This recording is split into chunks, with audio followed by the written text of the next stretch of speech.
بسم اللہ الرحمن الرحیم۔ السلام علیکم۔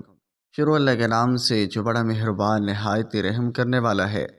محترم ناظرین، اس ویڈیو میں بتایا جائے گا عید الاضحیٰ کے موقع پر قربانی کرنا کیوں ضروری ہے، قربانی کرنے سے کیا اجر و ثواب حاصل ہوتا ہے، اور کون سے 3 لوگ ہیں جن کی قربانی قبول نہیں ہوتی۔ نہایت ہی معلوماتی ویڈیو ہے، گزارش ہے کہ اس ویڈیو کو آخر تک ضرور دیکھیے۔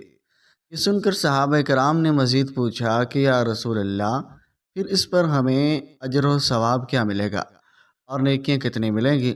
تب نبی کریم صلی اللہ علیہ وسلم نے ارشاد فرمایا کہ جس جانور کی تم قربانی کرو گے اور اس جانور کے ہر ایک بال کے بدلے تمہیں ایک نیکی ملے گی۔ نبی علیہ السلام کے اس حدیث مبارکہ سے یہ بات معلوم ہوئی، اور ذرا حساب لگائیے، قربانی کے لیے جتنا بڑا جانور ہوگا اور اس کے اوپر جتنے زیادہ بال ہوں گے، اور تو اس جانور کے ایک ایک بال کے بدلے ایک نیکی کے حساب سے نیکیاں بھی زیادہ ملیں گی۔ محترم ناظرین، پیارے نبی کریم صلی اللہ علیہ وسلم نے ایک دن اپنی پیاری بیٹی سیدہ فاطمہ الزہرا رضی اللہ تعالی عنہا سے ارشاد فرمایا، اے میری بیٹی فاطمہ، اٹھو اور قربانی کے جانور کے پاس رہو، یعنی آپ کے نام کا جو جانور اللہ تبارک و تعالیٰ کی بارگاہ میں قربان ہونے جا رہا ہے، اس جانور کے پاس رہو۔ یہ ارشاد سن کر سیدہ فاطمہ الزہرا نے وجہ دریافت کی، اے بابا حضور، اس میں کیا حکمت پوشیدہ ہے، میں اپنے جانور کے پاس رہوں؟ یہ سن کر نبی علیہ السلام نے فرمایا، اے بیٹی فاطمہ، اس لیے کہ اس جانور کے خون کا پہلا قطرہ زمین پر گرتے ہی اللہ تبارک و تعالی تمہارے پچھلے تمام گناہوں کو مٹا دے گا۔ ناظرین گرامی، اس حدیث مبارکہ کی 2 فضیلتیں علماء کرام نے بیان فرمائی ہیں۔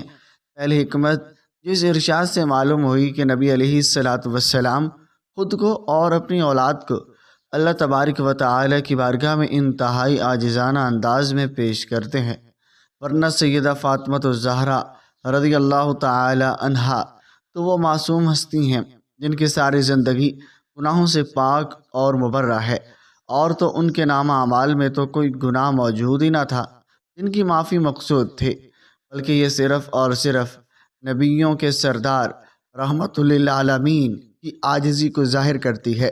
اور دوسری حکمت تب معلوم ہوئی جب سیدہ فاطمہ الزہرا سلام اللہ علیہا نے نبی علیہ السلام کے ارشاد مبارکہ سن کر دریافت کیا، یا رسول اللہ صلی اللہ علیہ وسلم، کیا یہ فضیلت صرف ہم اہل بیت کے لیے ہے یا تمام امت مسلمہ کے لیے ہے؟ تب نبی کریم صلی اللہ علیہ وسلم نے ارشاد فرمایا، یہ فضیلت اور یہ انعام پوری امت مسلمہ کے لیے ہے۔ سبحان اللہ۔ معلوم ہوا کہ جب کوئی شخص اللہ تبارک و تعالیٰ کی راہ میں جانور قربان کرتا ہے تو اس جانور کے جسم سے خون کا پہلا قطرہ جب زمین پر گرتا ہے تو اللہ تبارک و تعالیٰ اس قطرے کے ساتھ ہی اس شخص کے پچھلے تمام گناہوں کو مٹا دیتا ہے۔ پیارے نبی علیہ السلام نے ارشاد فرمایا، جو شخص استطاعت ہونے کے باوجود اور قربانی کی گنجائش ہونے کے باوجود بھی قربانی نہیں کرتا، مال بھی ہے، دولت بھی ہے، پیسہ بھی ہے اور سب کچھ ہے، پھر بھی اگر وہ قربانی نہیں کرتا تو وہ ہماری عیدگاہ میں نہ آئے۔ حضرت سیدنا امام جعفر صادق لوگوں کو واعظ و نصیحت فرما رہے تھے، درس قرآن دے رہے تھے، اور قربانی کی فضیلت اور قربانی کے مسائل بیان فرما رہے تھے۔ اس دوران آپ نے ارشاد فرمایا، اے لوگوں، ہر ایک مسلمان کی قربانی اللہ تعالیٰ قبول فرماتا ہے، لیکن سن لو کہ دنیا میں 3 ایسے بدبخت لوگ ہیں جن کی نہ تو قربانی قبول ہوتی ہے، نہ حج قبول ہوتا ہے، اور نہ ہی کوئی نماز قبول ہوتی ہے۔ اس پر لوگوں نے سوال کیا، حضرت آخر وہ 3 قسم کے بدقسمت لوگ کون کون سے ہیں، اور ایسے کون سے بدبخت لوگ ہیں جن کی قربانی، حج، نمازیں قبول نہیں ہوتی؟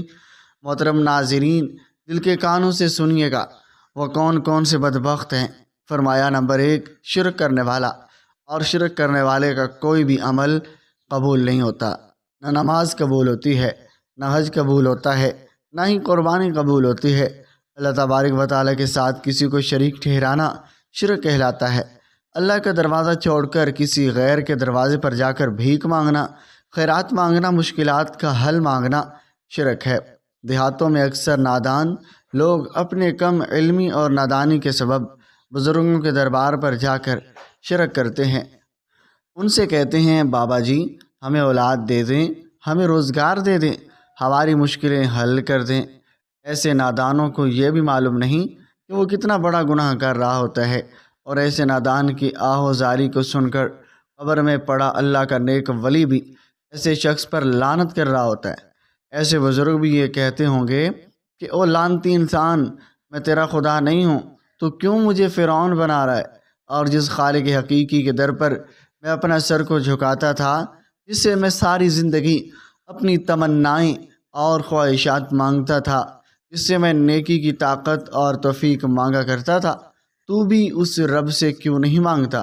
اس سے بھی کیوں نہیں مانگتا جو سب کو دیتا ہے؟ اس کے سامنے ہاتھ کیوں نہیں پھیلاتا جو تیرے خالی ہاتھوں کو، تیرے خالی جھولی کو بھرنے کی صلاحیت رکھتا ہے؟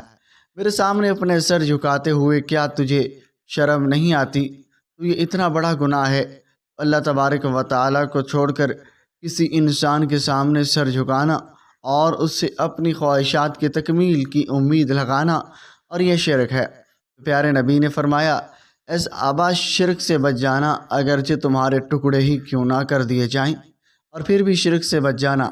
یاد رکھنا اگر شرک کرو گے تو تمہارا کوئی بھی عمل قابل قبول نہیں ہوگا۔ محترم ناظرین، کیا آپ جانتے ہیں جو کوئی انسان زنا کرتا ہے تو اس شخص پر اللہ تبارک و تعالیٰ کو بے حد غصہ آتا ہے۔ اللہ تعالیٰ زانی انسان پر غضبناک ہوتا ہے، کیونکہ ایک مومن جب زنا کر رہا ہوتا ہے اور اس وقت ایمان سے خارج ہو جاتا ہے، اور اسی طرح ایک مومن جب چوری کر رہا ہوتا ہے اور اس وقت بھی ایمان سے خالی ہو جاتا ہے، اس لیے اللہ تبارک و تعالیٰ ایسے انسان سے غضبناک ہوتے ہیں۔ اور مومن جب جھوٹ بول رہا ہوتا ہے، جب سودی لین دین کر رہا ہوتا ہے، جب نماز ادا نہیں کر رہا ہوتا، تو ایسی صورتوں میں اللہ تبارک و تعالیٰ انسان پر غضبناک ہوتا ہے، لیکن اتنا نہیں ہوتا جتنا شرک کرنے والے پر ہوتا ہے۔ اور یہی وجہ ہے کہ علماء کرام فرماتے ہیں اللہ جس کو چاہے بروز قیامت معاف فرما دے گا، لیکن شرک کرنے والے کا ٹھکانہ ہمیشہ ہمیشہ کے لیے جہنم ہی ہوگا۔ حضرت امام جعفر صادق نے فرمایا دوسرے وہ لوگ ہیں جو حرام کے پیسوں سے جا کر بکرا خرید کر لاتے ہیں اور قربانی کرتے ہیں، اور یہ وہ لوگ ہیں کہ جن کی نماز نیکی قبول نہیں ہوتی۔ حرام اللہ کو بے حد ناپسند ہے، کیونکہ حرام پر ہمیشہ شیطان تھوکتا رہتا ہے۔ علماء کرام کہتے ہیں کہ کبھی اپنی اولاد کو حرام کا ایک لقمہ بھی نہ کھلانا، کیونکہ حرام کمائی سے کھائی گئی خوراک ان کی آنکھوں سے حیا کو چھین کر تمہاری اولاد کو بے حیا بنا ڈالے گی۔ پوچھا گیا حضرت تیسرے بدقسمت لوگ کون سے ہیں جن کی قربانی قبول نہیں ہوتی؟ فرمایا وہ سود کا کاروبار کرنے والے، سودی لین دین کرنے والے لوگ ہیں جن کی قربانی اللہ تبارک و تعالیٰ کی بارگاہ میں مقبول نہیں ہوتی۔ فرمایا ان تین لوگوں کے علاوہ سب کی قربانی قبول ہوتی ہے، خواہ وہ گناہ گار ہو، بدکار ہو، سیاہ کار ہو۔ اگر وہ مسلمان ہوگا اور کلمہ پڑھنے والا ہوگا تو ہر ایک کی قربانی قبول ہو جاتی ہے، لیکن ان تین لوگوں کی قربانی قبول نہیں ہوتی جب تک یہ لوگ اللہ تبارک و تعالیٰ کے حضور سچی توبہ نہیں کر لیتے اور اپنے گناہوں کو ہمیشہ کے لیے چھوڑ نہیں دیتے۔ اللہ تبارک و تعالیٰ سے دعا ہے کہ ہمیں اپنی رحمت اور کرم کے سائے میں رکھے، اور ہمیں ایسے لوگوں میں کبھی شامل نہ فرمائے جن پر اللہ کا غضب نازل ہوتا ہے۔ ہمیں نیک اور صالح اعمال سر انجام دینے کی توفیق مرمت فرمائے، اور تمام مسلمانوں کی قربانیوں کو قبول و منظور فرمائے۔ جو اللہ کی بارگاہ میں قربانی کرنے کی نیت رکھتے ہیں اور جو لوگ قربانی کے لیے استطاعت نہیں رکھتے، تو اللہ تبارک و تعالی انہیں بھی قربانی کی طاقت دے۔ ناظرین اس امید کے ساتھ ہمیں اجازت دیجیے، ملتے ہیں ایک نئی ویڈیو کے ساتھ، تب تک کے لیے اللہ حافظ، شکریہ۔